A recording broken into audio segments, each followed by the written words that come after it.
Our member spotlight for this issue of our Diversity and Inclusion newsletter focuses on Mark Johnson Roberts, who joined the Oregon State Bar in January 2016 as our newest Deputy General Counsel. Mark formerly practiced family law, appellate litigation, and legal ethics at Gewurz-Menashe, but has had a long and substantial history of leadership within OSB as its first openly gay bar president, a member of the OSB Board of Governors, delegate to the House of Delegates, and a member of the executive committees of several bar sections. He has also been a pioneer in advancing LGBTQ lawyers within the profession as founder and former co-chair of OGALA, the LGBT Bar Association of Oregon, and former president of the National LGBT Bar Association. Thank you, Mark. Thank you, Chris. I guess I wanted to start out by asking about, prior to your new role as OSB Deputy General Counsel, you had a successful legal career in family law, appellate litigation, and legal ethics. What drew you to practice in those areas of law? You know, it's interesting how much of this stuff happens by chance, truthfully. Family law was something I decided I wanted to do when I was in law school. And there were a couple of reasons for it. One was it was the kind of legal practice that appealed to me in that it was working with individual clients and helping them with discrete legal matters that could be fixed. And I thought of myself as a problem solver. That's the kind of lawyer that I wanted to be, and family law seemed like a great place to do that. I was also an LGBT lawyer, a gay lawyer, and I knew that family law was going to be important for my community going forward. I graduated from law school in 1987, which is within a year, one way or the other, of when Bowers versus Hardwick was decided. So you can see it was really the very, very beginning of the movement in terms of the marriage piece. None of that had really started before I was in law school, but it was on the horizon. So why did you eventually decide to make the transition from private practice to working at the bar? And what's the most welcome difference you've experienced thus far from private practice? Well, you know, eventually marriage equality became a thing, and I started looking for other things to do in life. I've had, as you've already pointed out, Chris, a long history of involvement with the Oregon State Bar and with the American Bar Association. I was drawn to legal ethics because it was something that the Board of Governors was involved in back when I was on the board. And after I left the Board of Governors, I went on the State Professional Responsibility Board, and eventually I chaired that as well.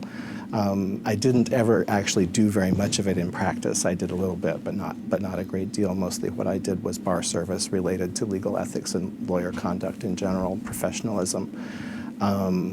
So it was a natural fit. I was asked by President Kranovich to chair a committee last year for the bar to review the bar rules of procedure, and I did that. And in the course of that, this job came open, and Sylvia Stevens staffed the committee. She was an old friend of mine. She took this job in 1992 when I was a brand new lawyer. And I asked her what she thought. She said, "I think you should apply." So I did. Great. And as we've talked about before, you've been actively involved in bar leadership. We mentioned that you were the first openly gay bar president of the Oregon State Bar, and in fact, any state bar in 1998. How did your life experiences and perspectives as an LGBTQ attorney shape your interest in taking on the role of OSB president? You know, I, again, started practicing I became a lawyer in 1987, and I started practicing in 1989.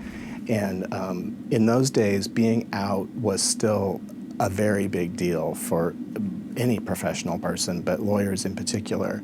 When we were in law school, the whole question of whether to come out in a job application was a very big, issue that was talked about a great deal. And I remember we had our placement office at Bolt started taking a survey just around 1985 or 86, just right in that same time period while I was a student, trying to find law firms where they could place LGBT lawyers. And they got a response in writing from a Portland law firm that said, "We will not hire perverts or deviants." So that's what we were working with in 1987. Again, so much of this is chance, but I fell into bar service as a way to both market my practice as a divorce lawyer and to give back to my community as a lawyer. And the piece about being a gay lawyer and becoming that person sort of came along with that as much as anything. I thought it was an important thing for a gay lawyer to do, and so I did. Since your historic term as OSB President, we've witnessed a number of milestones for the LGBTQ civil rights movement, most recently with the U.S. Supreme Court rulings recognizing marriage equality as a fundamental right. Can you provide us with any perspective or insight as to LGBTQ civil rights then and now, and what challenges remain today? Sure. 1987, when we moved to Portland, was the year that we were denied. It was actually on the way to Portland that we were denied a hotel room in Roseburg because we were a gay couple.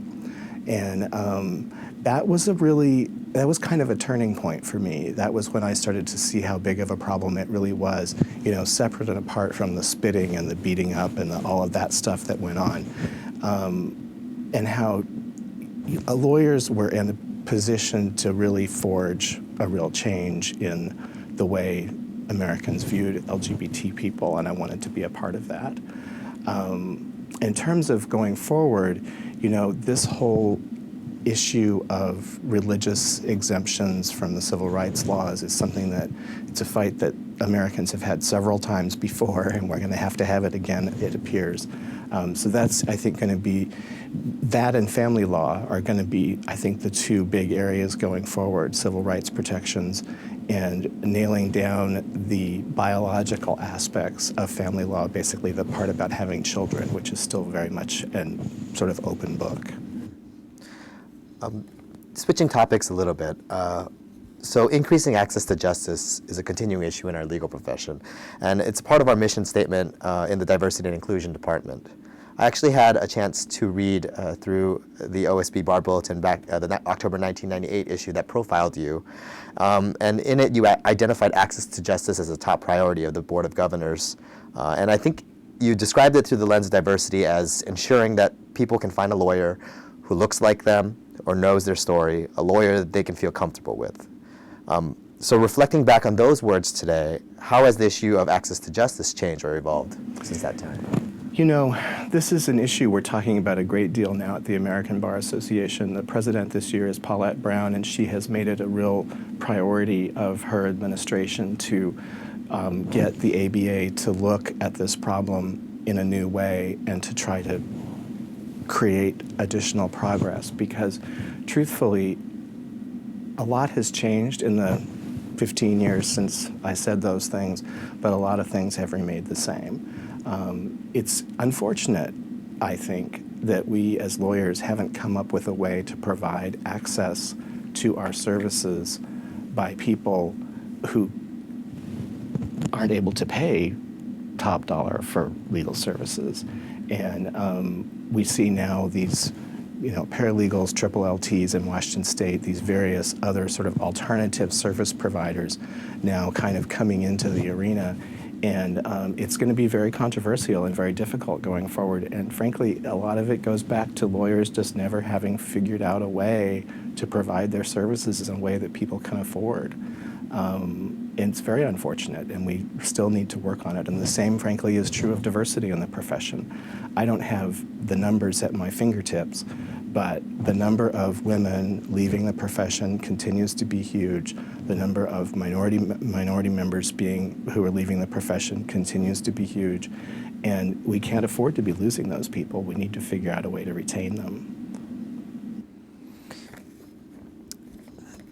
As somebody who has been so actively involved in the bar through leadership and in the legal community as a whole, what advice would you give to our law students and lawyers today about the importance of being actively involved in bar leadership and governance?